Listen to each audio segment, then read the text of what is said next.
Ho visto solo le fiamme che uscivano dalla finestra della casa e quindi ho chiamato non i carabinieri ma i vigili del fuoco perché avevo paura che si propagasse, visto che comunque erano già abbastanza alte. Verso che ora era? Non so, sono state verso le 8:30, 9 forse. La prima a dare l'allarme ai vigili del fuoco è stata questa residente, dirimpettaia anche se a buona distanza, dal civico 53 di via Caldella, che ha visto le fiamme uscire dall'abitazione. Sul posto l'immediato intervento dei vigili del fuoco di Conegliano ha scongiurato danni maggiori, ma sono stati poi i carabinieri a ricostruire una vicenda che per il momento ha un solo responsabile.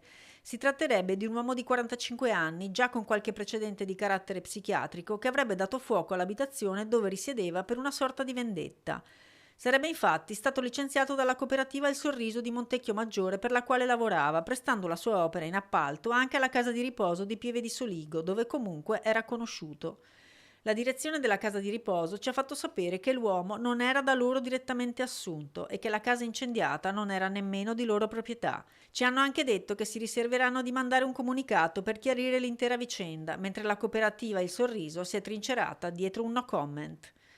L'uomo sarebbe stato poi visto allontanarsi a piedi da alcuni residenti della zona con un trolley, degli effetti personali e una bottiglia di birra in mano, ed è stato poi immediatamente rintracciato dai carabinieri che lo hanno arrestato e condotto all'ospedale di Conegliano, dove è stato ricoverato nel reparto psichiatrico. Le operazioni di bonifica della casa sono invece andate avanti sino a notte inoltrata.